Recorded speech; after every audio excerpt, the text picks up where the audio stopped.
Hey everyone, Matt here, and I'm here with Vanessa. We're going to be going through some bench press today.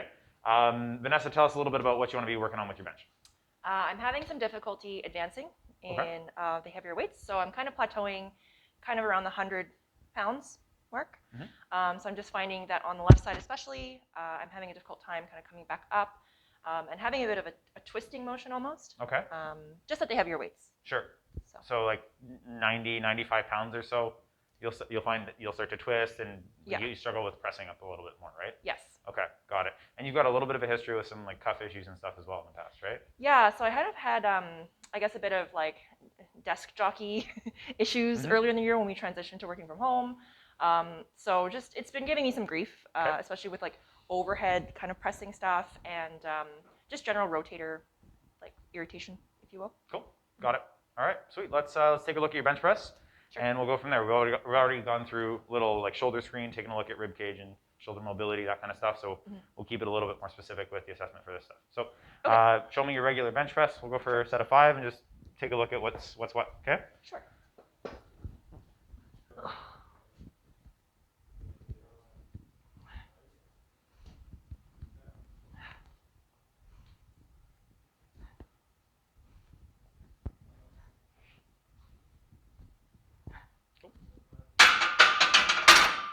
And we'll go up to like 75, same deal. Looking at Vanessa's bench, you can see that she overtucks on the left side a lot as her upper arm angle is pulled in more compared to the right. All right, cool. It's looking pretty good. So if you talk me through it, like from the moment you're laying down on the bench, what's your process? What are you cueing and thinking about when you're doing a bench press? So when I'm setting up, I'm trying to kind of wedge my shoulders so that they're back and down, I guess. Okay. And obviously creating the arch, and then when I unrack is sort of when I put my butt back down. Okay.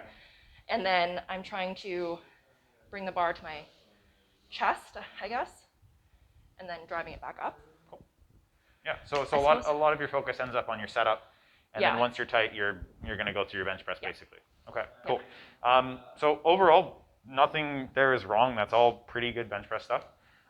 What I'm seeing, and especially with what we went through with your assessments and stuff as well, is your T-spine in your kind of resting state is pretty flat. And so we want to work on getting a little bit more serratus strength, get a little bit more strength in protraction with your shoulder blades. And that's going to help improve your internal rotation, especially on your left side, which is your problem side. And we'll see if that makes a difference for you in terms of being able to set everything up with your bench press. I don't want to tell you too much with what I'm seeing in the actual bench press, just because it can bias you a little bit as well. Right? Okay. What I want you to go through is you're going to get this band. You can use kind of standard mini band. The actual strength of it doesn't matter too much here. And you're going to set yourself up hands and knees, okay? And have your hands wide enough that you can have a bit of tension on the band. Right? So your goal with this is you're always keeping tension in the band, and you're trying to keep as much space between your shoulder blades and your spine as you can. So you're going to stay actually quite tall in your shoulders. Okay? So am I trying to fill like the back so it's almost rounding, like up almost? So rounding, it will look like you get a little bit of a turtle shell, but you don't want to go this way where you're shrugging up. Yeah, you're going to have a lot of space between your shoulders and your ears still. It's just the front back. There's no up-down motion at all in the shoulder blades, right? So from there, we'll start you out with kind of the low-level version of this, and we'll build you up to the harder one in a sec.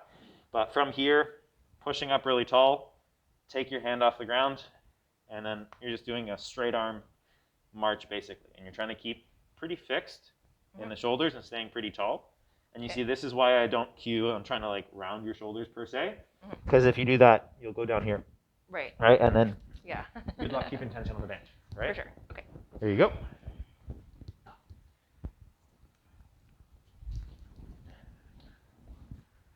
So this is just knees on the. Yeah, just knees on the ground to start there. Okay, so pause here for a sec. Okay. Lift the back of your spine between your shoulder blades up towards the ceiling a little more. Okay. Yeah, so you end up taller, and you feel how that gives you a little stretch between your shoulder blades and your spine, right? And then with that band tension, you get a little bit of activation on the sides of your shoulder blades, right? So that's your serratus. That's the muscle we're trying to go after here, okay? So keeping that height and that stretch in your shoulder blades, then you're taking your arms off the ground in the alternating fashion. Yeah, and you feel the difference in activation there, right?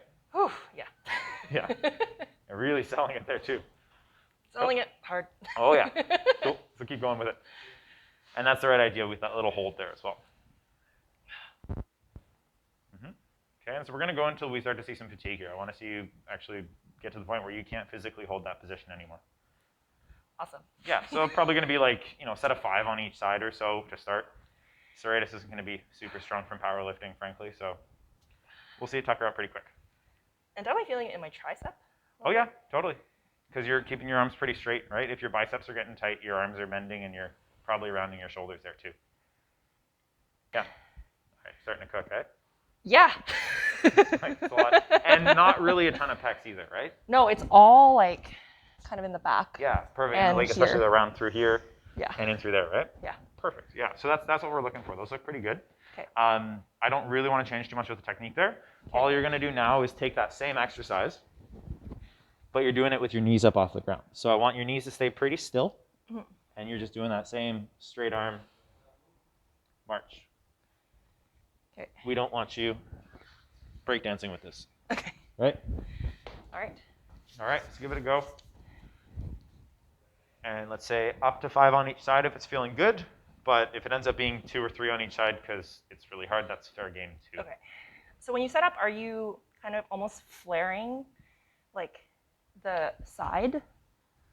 Like a lat spread almost? Yeah. Yeah, so it's a lat spread's a good way to think about it. Okay. But that protraction where your shoulder blades separate is what we're looking for here. Okay. Not necessarily you trying to round your back as hard as you can. So from the start there with your knees where they are, yeah, off the ground is fine. Okay. Spread your lats out a little further. So shoulder blades apart, and yeah, there you go. And you feel how the knees want to twist a lot on you, right? Yeah. Yeah. So the harder you push against the ground with the hand that's on the floor, the more stable that's going to get as well. So keep this really tall, okay? There you go. Oh my God. Yeah. So oh God. Give me one more on your left hand, and then we'll dump the plate. We'll get rid of it, okay? Oh. This is really hard. They're brutal. There you go. Good. Supporting on your left hand. Keep the plate up as high. Don't let it drop, okay? Oh my God. Okay. One more on yeah. each side? Yeah. So supporting on your left. Supporting on the left. Supporting on your left, yeah. There you go. So that's your best one of the bunch. Done.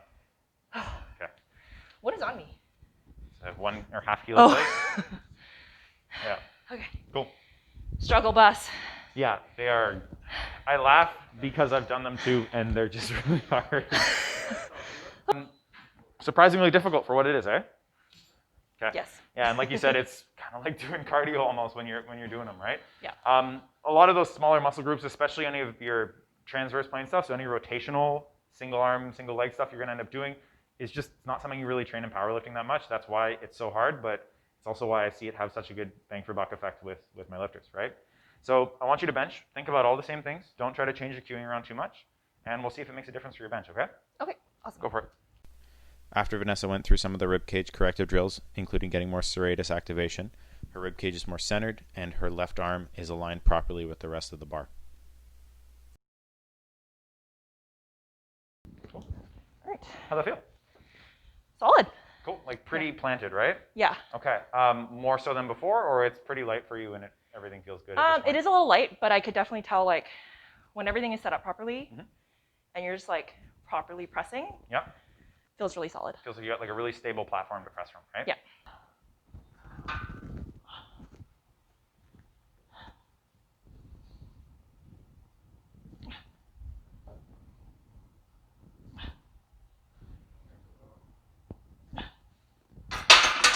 How'd that feel?